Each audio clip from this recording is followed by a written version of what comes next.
Welcome to Murshidabad. Hi বন্ধুরা, welcome back to my channel travel with Rithango. আমি পিয়ালি তোমাদের বান্ধবী নিয়ে চলে এসেছি আরো একটা ব্র্যান্ড নিউ ব্লগ। নতুন বছরে আমি তোমাদের বান্ধবী ঘুরে দেখাবো নবাব শহর মুর্শিদাবাদ। চলো তাহলে বন্ধুরা হিস্টোরিক্যাল মুর্শিদাবাদকে ঘুরে দেখি। আমার এই ভিডিওর মাধ্যমে তোমরাও দেখে নাও। ভিডিওটা ভালো লাগলে অবশ্যই লাইক কমেন্ট শেয়ার আর সাবস্ক্রাইব করে দিয়ে যেও আমার চ্যানেলটাকে। চলো তাহলে বন্ধুরা ভিডিওটা এগিয়ে নিয়ে যাওয়া। চলুন বন্ধুরা আজকে আপনাদের ঘুরিয়ে দেখাই নবাব শহর মুর্শিদাবাদ। মুর্শিদাবাদে কোথায় থাকবেন, কিভাবে আসবেন আর কি কি ঘুরে দেখবেন সমস্ত ইনফরমেশন আমি আপনাদের বান্ধবী পিয়ালি এই ভিডিওর মাধ্যমে, তাই জন্য সম্পূর্ণ ভিডিওটা স্ক্রিপ্ট না করে দেখতে থাকুন। চলুন বন্ধুরা আর দেরি না করে মুর্শিদাবাদ ভ্রমণের দ্বিতীয় পর্বর কাহিনীটা আজকে আমি এখান থেকে শুরু করি। আর আমার চোখ দিয়ে এই ভিডিওর মাধ্যমে আপনারাও সম্পূর্ণ মুর্শিদাবাদটা ঘুরে দেখে নিন। আমার বাড়ি থেকে গাড়ি ছুটিয়ে ঐতিহাসিক নবাব শহর মুর্শিদাবাদকে এক্সপ্লোর করতে বেরিয়ে পড়লাম। বালিহাওড়া থেকে আমাদের যাত্রাপথের সূচনা হয়েছিল। আমাদের বাড়ি থেকে প্রায় 216 কিলোমিটার রাস্তা অতিক্রম করে তবেই আমরা পৌঁছাতে পারবো মুর্শিদাবাদ শহরে। নতুন বছরের একটা সুন্দর আমেজকে সাথে নিয়ে সকাল সকালে বেরিয়ে পড়েছিলাম আমরা আমাদের গাড়ি ছুটিয়ে মুর্শিদাবাদের উদ্দেশ্যে। কালীন ঠান্ডা আবহাওয়া আর মনোরম প্রাকৃতিক দৃশ্য উপভোগ করতে করতে আমরা চললাম আমাদের নিজ গন্তব্যের দিকে। মুর্শিদাবাদের 216 কিলোমিটার রাস্তাটা অতিক্রম করার জন্য আমরা আমাদের সাথে নিয়েছিলাম আমাদের 4 চাকা গাড়িটা। তবে তোমরা কিন্তু এই রাস্তাটা খুব সহজেই ট্রেনে বাসে করেও অতিক্রম করতে পারো।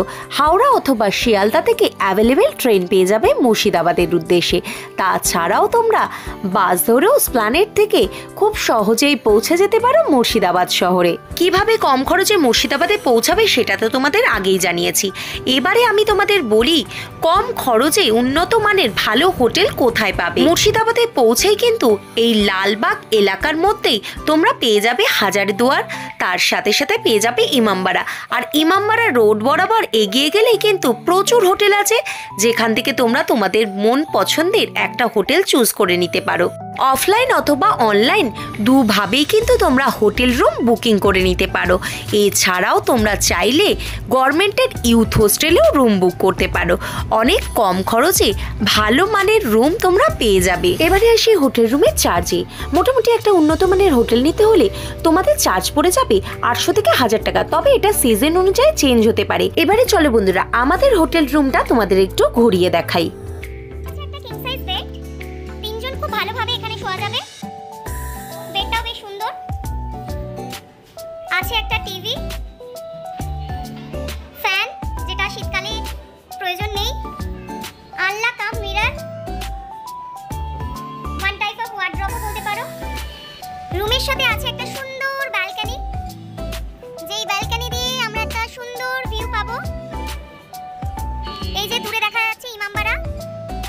নতুন হোটেল, এখনো আন্ডার কনস্ট্রাকশন, রং চলছে তাই জন্য সেভাবে দেখানো যাচ্ছে না, বাঁশ বাঁধা আছে। আর এই যে পার্কিং, এই পার্কিং এ আমাদের গাড়ি দাঁড়িয়ে আছে। বেশ পরিষ্কার পরিচ্ছন্ন একটা ক্লিন রুম, তার সাথে আছে একটা ক্লিন ওয়াশরুম, কোমোড আছে ওয়াশরুমে, বেসিন, আর এই ঠান্ডায় সবথেকে প্রয়োজন যেটা গিজার, সেটাও কিন্তু রুমে আছে। Good morning Murshidabad. আজকে আমরা মুর্শিদাবাদের দ্বিতীয় দিন কাটাচ্ছি আর আজকেই হচ্ছে আমাদের এই রুম থেকে চেক আউট। এখন ঘড়ির কাঁটায় 8টা বাজে। আজকে হচ্ছে 2 জানুয়ারি। এই মুহূর্তে আমরা রেডি হয়ে গেছি। এবার আমরা বেরোবো হোটেল থেকে চেক আউট করে সাইট সিনিংয়ের উদ্দেশ্যে। চলো তাহলে বন্ধুরা ভিডিওটা এগিয়ে নিয়ে যাই। তোমরাও দেখতে থাকো আমরা কি কি ঘুরছি, কোথায় যাচ্ছি, সমস্ত ইনফরমেশনই দেবো আমার এই ভিডিওর মাধ্যমে। দেখতে থাকো, সাথে থাকো। মুর্শিদাবাদে এসেছি, এখানে পাওয়া যাচ্ছে খেজুরের রস, খাঁটি খেজুরের রস। তো সেই রসই এখন আমরা খাবো। এই যে আমরা যেই হোটেলে আছি সেই হোটেল থেকেই দেখা যাচ্ছে ইমামবাড়া। তবে ইমামবাড়াটা শুধুমাত্র মহরমের সময়ই খোলে। আজকে কিন্তু আমরা ইমামবাড়া ঘুরে দেখতে পারবো না, কারণ এখন ইমামবাড়া সম্পূর্ণরূপে বন্ধ। হোটেল থেকে বেরিয়ে যাওয়ার আগেই পেয়ে গেছি ঠান্ডা ঠান্ডা, খুব পেট ঠান্ডা করে এই যে খেজুরের রস। এটা দিয়ে আজকে দিনটা শুরু করব। চলো বন্ধুরা এটা দিয়ে আজকে দিনটা শুরু করা যাক। খুবই টেস্টি, মিষ্টি, খুবই সুন্দর লাগছে। মুহূর্তে দাঁড়িয়ে আছি মুর্শিদাবাদের লোকাল সাইট সিন করবো। আর লোকাল সাইট সিনের জন্য একটা টোটো রিজার্ভ করে নিচ্ছি আমরা। যদিও আমরা গাড়ি করে এসেছি, তবে এখানে অলিগলি রাস্তা, সেই গলিতে গাড়ি সেইভাবে ঢুকবে না, তাই জন্য আমরা টোটো নিয়ে যাব। টোটো দাদার সঙ্গে একটু কথা বলে নিই, যিনি আমাদের নিয়ে যাবেন। দাদা, আপনাদের কি কি লোকাল সাইট সিন আছে, কত ভাড়া, কিভাবে আমাদের নিয়ে যাবেন, সমস্তটা যদি একটু আমার বন্ধুদের সঙ্গে শেয়ার করে দেন।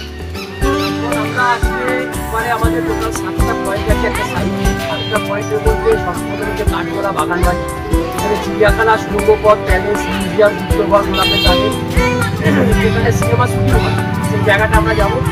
ওই জায়গাটা দেখার ভেতরে আমরা মিউজিয়াম দেখবো এবং একটা আয়না আছে, নিজের মুখটা দেখা যায় না, সেই জিনিসটা দেখবো। তারপরে দেখবো নরসিংপুর রাজবাড়ি, ফাঁসিঘর রাজবাড়ি। তারপরে দেখবো নরসিংপুর আখড়া, যেখানে 22 কোট 800 ছিল সোনারপুর হ্রদ, 80 টাকা দামে 4 টাকা গাড়ি, 16 টাকা দামে কাঠ, নিলাম ঘোড়া গাড়ি। তারপরে দেখবো মির্জাপুরে ধ্বংসাবশেষ বাড়ি, যেখানে সিরাজউদ্দৌলাকে মারা হয়েছে। তারপরে দেখবো আমরা মির্জাপুরে তার পরিবারের টোটাল 1100 তারপরে দেখবো আমরা একেবারে বাচ্চাকে নিয়ে তার করিয়াকে তাদের করিয়ে কাজ খবর করা হয়। সেই 7টা পয়েন্ট আমরা শিখবো। আমাদের রেট হচ্ছে 1.5 টাকা পারে,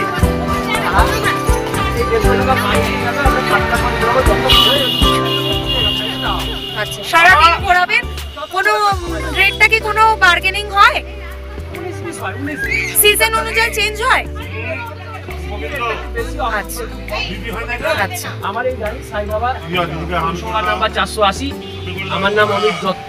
আমার ফোন নম্বর হচ্ছে 81450556। ঠিক আছে, ধন্যবাদ দাদা। লালবাগ এই ইমামবাড়া রোডটা ধরে সোজা এগিয়ে গেলেই হাজারিদুয়ারি পেয়ে যাবেন। এই যে আমার ডান দিকে হাজারিদুয়ারি, হাজারদুয়ারি, হাজারটা দুয়ার আছে নাকি এখানে, তাই জন্যই এখানটাকে হাজারিদুয়ার বলা হয়। আর এই যে আমি এখন দাঁড়িয়ে আছি ইমামবাড়ার কাছে।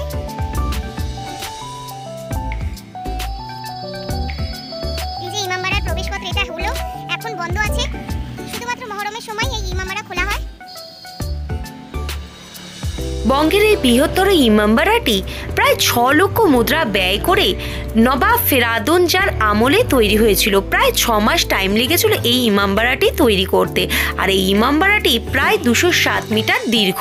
আজকে বন্ধুরা আমি তোমাদের ঐতিহাসিক মুর্শিদাবাদকে ঘুরে দেখানোর সাথে সাথে কিছু ঐতিহাসিক স্টোরিও তোমাদের সঙ্গে শেয়ার করব, যতটুকু আমার জানা আছে ঠিক ততটুকুই।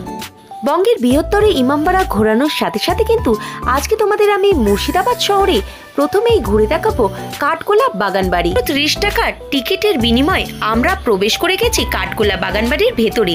কাঠগোলা বাগানবাড়ি কিন্তু শ্রী শ্রী আদিনাথ দেব ঠাকুরের জমিদারি।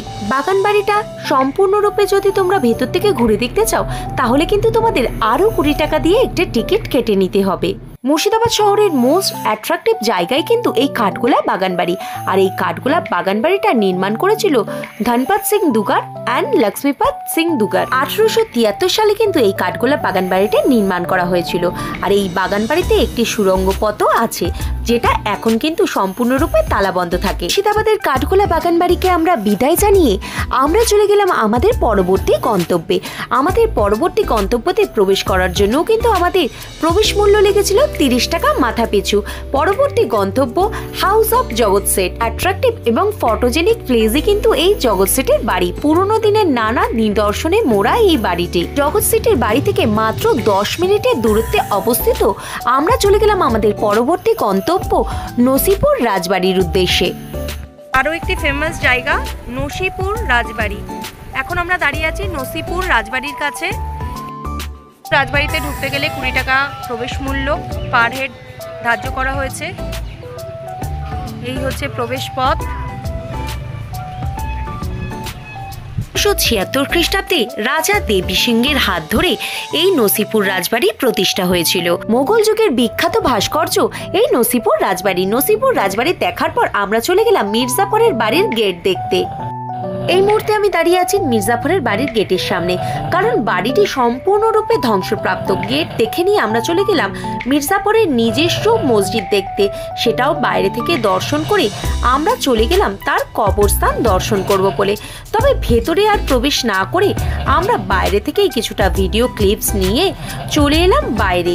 আর এই কবরস্থানের ভেতরে প্রবেশ করতে হলে কিন্তু প্রবেশ মূল্য ধার্য করা হয়েছে মাথাপিছু 10 টাকা। মির্জাপুরের সমাধি দেখার পর আমরা চলে গেলাম আজকের আমাদের পঞ্চম গন্তব্যের দিকে।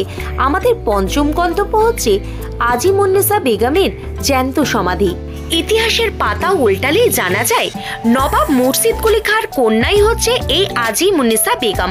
আর এই আজিমুন্নেসা বেগম নাকি ছোট ছোট বাচ্চাদের কলিজা খেতেন, আর এই কারণেই নবাব তাকে জ্যান্ত কবর দিয়েছিলেন এই স্থানে, আর তার জন্যই এই স্থানের নাম হয়েছে আজিমুন্নেসা বেগমের জ্যান্ত সমাধি। সমাধিস্থল থেকে বেরিয়ে এবারে চলে এলাম মুর্শিদাবাদ ভ্রমণ কাহিনীর সব থেকে আকর্ষণীয় এবং ইন্টারেস্টিং প্লেস এই হাজারদুয়ারিতে।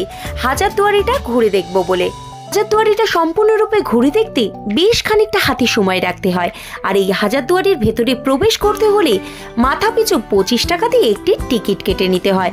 সেই টিকিটের বিনিময়ে তোমরা সম্পূর্ণ হাজারদুয়ারিটা ঘুরে দেখতে পারো বাইরের থেকে, এবং ভেতরের মিউজিয়ামটাও ঘুরে দেখতে পারো। ঐতিহাসিক মুর্শিদাবাদের এই হাজারদুয়ারিতে কিন্তু প্রবেশ করে তোমরা দেখতে পাবে মোগল যুগের নানা নিদর্শন ও স্থাপত্য। হাজারদুয়ারি প্রাসাদ কিন্তু ব্রিটিশ যুগের এক গুরুত্বপূর্ণ ঐতিহাসিক নিদর্শন। এই সুবিশাল প্রাসাদে প্রবেশ করলে কিন্তু তোমাদের উজ্জ্বল আলোকসজ্জায় সজ্জিত এই ঘরগুলো তোমাদের দৃষ্টি আকর্ষণ করবেই। আর তার সাথে সাথে কিন্তু তোমরা বাংলার নবাবী বানার একটি ছোঁয়ার নিদর্শনও কিন্তু এই প্রাসাদে প্রবেশ করলেই তোমাদের চোখে পড়বে। এই প্রাসাদটি সুন্দর কারুকার্যে মণ্ডিত। এই প্রাসাদটি ভেতর থেকে যতটা সুন্দর দেখতে, বাইরে থেকেও ঠিক ততটাই সুন্দর। কথিত আছে এই প্রাসাদে কিন্তু 1000খানা দোয়ার আছে, মানে দরজা আছে, তাই জন্যই এই প্রাসাদের নামকরণ করা হয়েছিল হাজারদুয়ারি। এইবারে চলো বন্ধুরা, আমি তোমাদের ঘুরিয়ে দেখাই মতিঝিল। জায়গা ওনার নাম ছিল ঘসেটি বেগম, ভালো নাম ছিল মেহেরুন্নেসা বেগম। তবে এটা টোটাল এরিয়াটা হচ্ছে 1050 বিঘে। আপনি বর্তমানে এক কর্নারে আছেন। তবে সর্বপ্রথম আপনাদের নিয়ে গিয়ে একটা গুপ্ত ঘর দেখাবো, তারপরে বাকি হিস্ট্রিগুলো বলবো। বাংলার নবাব ছিলেন, তার সাথে সাথে ওনার একটা বিজনেস ছিল কি, সমুদ্র থেকে ডুবুরি নামিয়ে ঝিনুক খোঁজাতেন, সে থেকে মতি বা মুক্ত পেতেন, যেগুলো অপুষ্ট ঝিনুক বা ছোট ঝিনুক পেতেন জ্যান্ত নিয়ে সেখানে ছেড়ে দিতেন। সেগুলো পুরোই সমুদ্রের মতো বড় ঝিনুক হয়, ওর ভেতর থেকে মতি বা মুক্ত পাওয়া গেছিল। সেই মতি বা মুক্ত নবাব আলীবর্দী খাঁকে প্রেজেন্ট করা হয়। উনি সেই মতি বা মুক্ত পেয়ে খুব খুশি হয়েছিলেন। পরে এই জায়গাটার উনি নাম দেন মতি ঝিল, মানে আর্টিফিশিয়াল মুক্ত চাষ ভারতবর্ষে প্রথম শুরু করেন। ঝিলটা ঘুরতে যে দূরে লাইটটা যেখানে শেষ, ওইখানে নবাব সিরাজদৌল্লার পর মির্জাফর যখন নবাব হয়েছিল, তখন এখানে 12টা দরজা দিয়ে একটা বিল্ডিং তৈরি করেছে। ওই বিল্ডিংটার নাম দিয়েছিলেন বারদোয়াই। তারপরে ব্রিটিশ শাসনকর্তা হিসেবে লর্ড ক্লাইভ আসেন। এই বিল্ডিংয়ে ওনাদেরকে থাকতে জায়গা দেওয়া হয়। পরে এই বিল্ডিংটা অফিস হয়ে যায়। পরে এই বিল্ডিংটার নাম হয়ে যায় ক্লাইভ বিল্ডিং, মানে ইস্ট ইন্ডিয়া কোম্পানির ফার্স্ট গভর্নমেন্ট হাব ইন্ডিয়ার মধ্যে এখানেই হয়েছে। মানে লর্ড ক্লাইভ দেওয়ানি লাভটা 1765-তে বাংলায় যে দেওয়ানি লাভটা পেয়েছিলেন, সেটা এখানেই পেয়েছিলেন। ওটাও ধ্বংস। এখন বর্তমানে এই দ্বীপটার ভেতরটাই হচ্ছে নিউ পার্ক, ইকো পার্ক। এই মতিঝিলের ভেতরে আছে গুপ্ত সুড়ঙ্গ, 5টা সমাধি, মসজিদ, এছাড়াও আছে ইকো পার্ক। মতিঝিলে যে ইকো পার্কটা আছে সেটা সম্পূর্ণ ঘুরে দেখতে হলে কিন্তু সকাল 11টা থেকে সন্ধ্যে 7টার মধ্যে যেতে হবে, আর প্রবেশ মূল্য মাত্র 30 টাকা। ভারতবর্ষের নানান মোগল স্থাপত্যে ঘেরা এই মুর্শিদাবাদ। আজকে আমরা এক্সপ্লোর করলাম সম্পূর্ণ মুর্শিদাবাদ শহরটা। ভিডিওটা কেমন লাগলো অবশ্যই আমাকে কমেন্ট করে জানিও বন্ধুরা। আজকে বন্ধুরা মুর্শিদাবাদ ভ্রমণের দ্বিতীয় পর্বে তোমাদের জানালাম কিভাবে মুর্শিদাবাদ আসবে, কোথায় থাকবে, আর কি কি ঘুরে দেখবে। মুর্শিদাবাদ ভ্রমণের লাস্ট আমরা গন্তব্যে চলে এসেছি অরিজিৎ সিং এর বাড়ির সামনে। এই যে পিছনে এটি হচ্ছে অরিজিৎ সিং এর বাড়ি। কত সুন্দর ফুল দিয়ে ডেকোরেশন করা দেখো।